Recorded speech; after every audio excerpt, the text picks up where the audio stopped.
بەخێر بێن بۆ لاپەڕەی کۆردۆگراف. لەم بەشەدا باس لە ڕۆڵی خاتوو مێدیای زەندی دەکەین لەسەر ڕۆشتنی مامۆستا حەسەن زیرەک لە رادیۆی کرماشان. لە بەشەکانی پێشوودا باسمان لە دۆسیەی مەزهەری خالقی و شکرۆڵای بابان و خودی مامۆستا حەسەن زیرەک کرد سەبارەت بەم مەسەلەیە. پێشنیار دەکرێ گەر ئەو بەشانەتان نەبینیوە سەرەتا بینەری ئەو بەشانە بن. دۆسیەی ژمارە 4 مێدیای زەندی.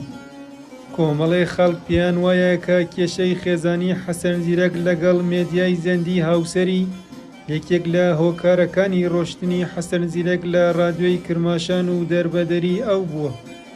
جێی ئاماژەیە کە لە دوای ڕۆشتنی حەسەن زیرەک لە رادیۆی کرماشان مێدیای زەندی و حەسەن زیرەک لە یەکدی جیا دەبنەوە.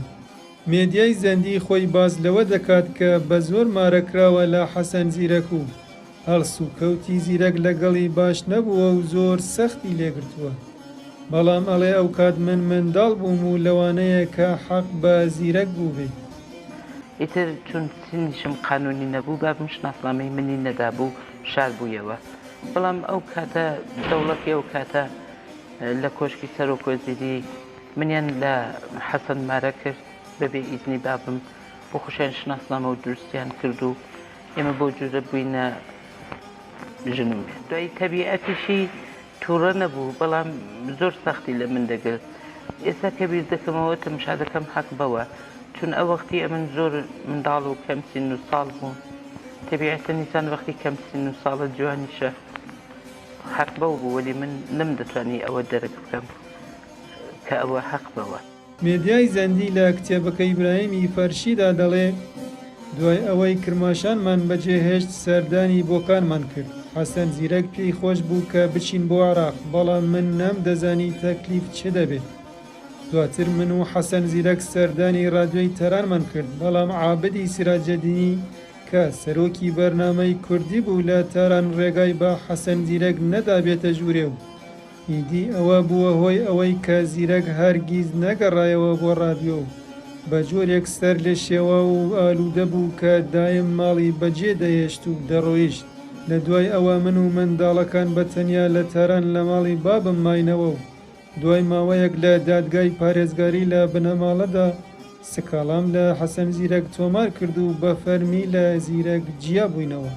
ئەسعادی سیراجەدینی لە وتوێژێکدا باز لە کێشەی نێوان زیرەک و خاتون زەندی دەکات و ئەڵێ دوای ئەوەی کە جیایی کەوتە نێوان حەسەن زیرەک و مێدیای زەندی ئیدی حەسەن زیرەک ڕووخا و ڕەنگێکی خۆشی لە ژیان نەدی. حەسەن زیرەک هەرچی بەسەر هاتووە لەسەر کێشەی خانەوادەگی خۆی بوو کە من ناچم ئەو سەردامە و کێشە چۆن بوو هیچیە. ولی حەسەن زیرەک دوای ئەوەی کە لەگەڵ مێدیە خانمە جیایی کەوتە بینیان حەسەن زیرەک ئیتر ڕووخا بۆ چوونەکەم ئەوەسە کە ئەو زەربە کە حەسەن زیرەک خواردوویەسی لە ئختلافی خانەوادەگی خۆیان خواردووێت. یعنی حەسەن زیرەک لە کە تێک چوو لە مێدیە خانمە ئەتر ڕەنگێکی خۆشی لە ژیانی نەدی. هەروەها مەرجیەی فەرێقی باس لە ڕۆڵی مێدیای زەندی لە ژیانی حەسەن زیرەک دەکا و ڕەخنەی تند لە خاتون زەندی دەگرێت کە وەک پێویست خزمەتی زیرەکی نەکردووە. بە پێویست دەزانم وەکو ژنە کوردێک لەو گازەندەی خۆم لە میدیا خانم قەدیم ژنی حەسەن زیرەک بکەم چونکە ئەو جۆرەی کە باید دووشایەت باوجودەوەی کە دوودانە مناڵیشی لە حەسەن زیرەک بوو بەڵام وەکو ئەوە سەیری نەکردکەوە هونەرمەندی ملەتێکە پێویستی بە یارمەتی هەیە بیتوانێت یارمەتی حەسەن زیرەکی بدایە. بەڵام مێدیای زەندی بەرگری لە خۆی دەکاوەڵێ من زۆرم خزمەتی حەسەن زیرەک کردووە و گەورەترین خزمەتی من ئەوە بووە کە قەڵەمی دەستی زیرەک بوو. مێدیە خانمی شەیبانی کابناسر من گوناحبار بە خزمەت نەکردنی حەسەن و خۆی ئاوارەبوونی ئەو ئەکات.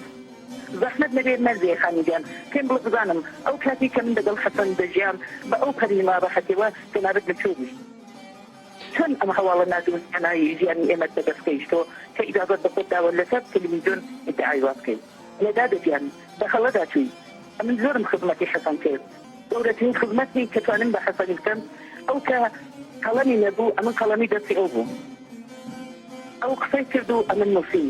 لێرەدا دێنە کۆتایی ئەم بەشە و لە بەشی پێنجەمدا باس لە ڕۆڵی ساواک دەکەین لەسەر ئەم بابەتە. بۆ پشتیوانیکردن لە ئێمە تکایە کەناڵەکەمان سابسکرایب بکەن و لایک و کۆمنت لەبیر مەکەن.